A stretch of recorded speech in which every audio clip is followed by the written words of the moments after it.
Internet, what's going on? Aaron here, and today it's how to not get your bike stolen.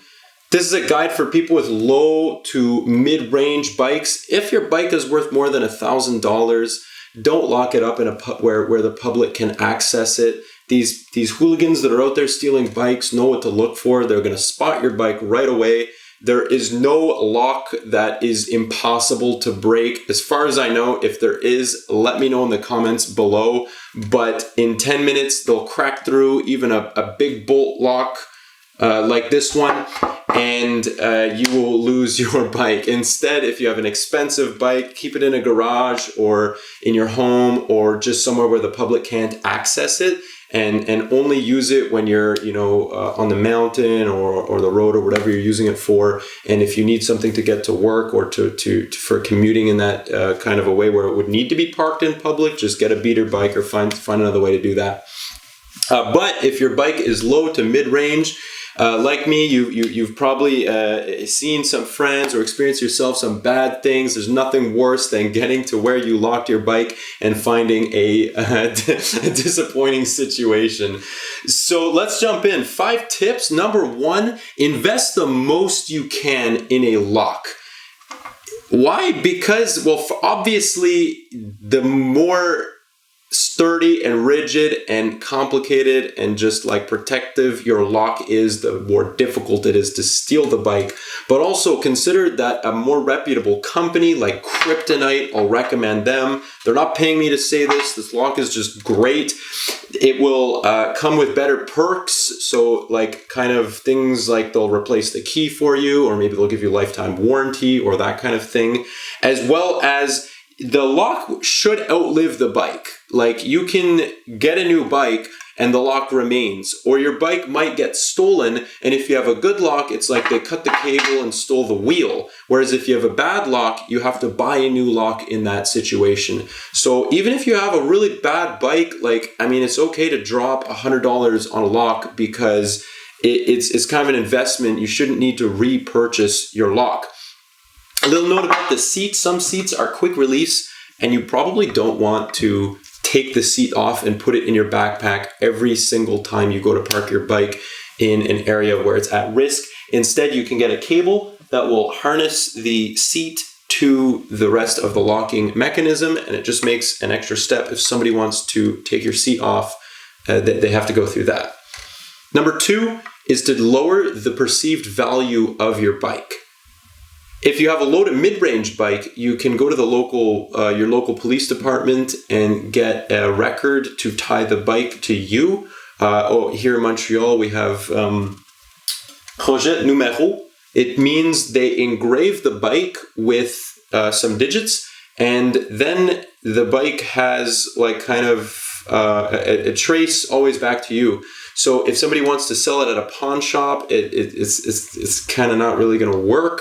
And of course, if it does get stolen, there's a chance it'll come back to you because maybe the police will find it and then they'll see that it has that number. They'll know what to do from there. That's pretty cool. But if you have a low-end bike, you can also put like a bunch of stickers of Anakin Skywalker, or just kind of keep it dirty, or just make it look like a very unappealing bike to steal.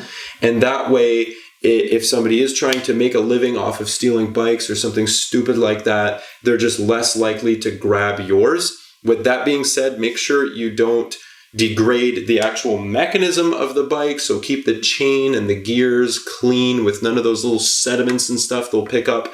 And that way the bike will work as best as it should, but you'll also have a minimal risk of getting it stolen. Number 3, know thy enemy. There are lots of communities online of people that will tell you where are bikes getting stolen, or when are they getting stolen, or what areas are at risk, or even support networks to help you get your bike back or find someone else's stolen bike, that kind of thing. It's very useful to know where the risk is and what you can get away with. Here in Montreal, if you leave a decent bike downtown overnight, you're at a high risk. So, if you have a beater bike, it's okay. Mid-range bike, probably never do that. On the other hand, more on the outskirts of the city, it's something you can get away with.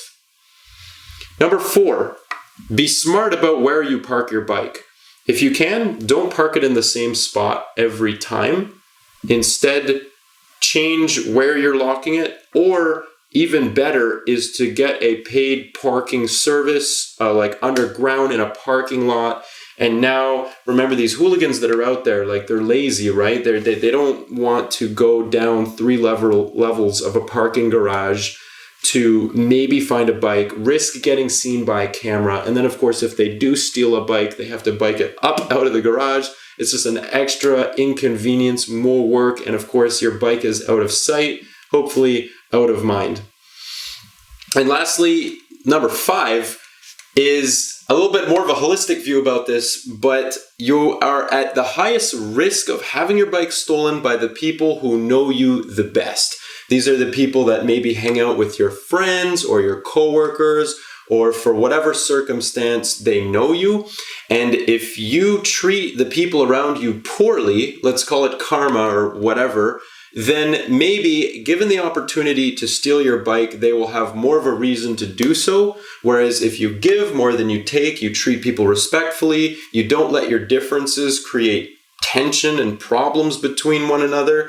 Now, if given the opportunity to steal your bike for whatever reason, they'll be less likely to do it, because why would you want to steal a bike from a kind, nice person? Hopefully they have a conscience and that will help you. Again, there's no sure-proof way of protecting yourself from this, but karma does go a long way, and the first thing you can do to boost your karma is smash that like button. And otherwise, let me know in the comments if you have additional tips to not getting your bike stolen. That sucks. It's good to share that stuff, and well, good luck.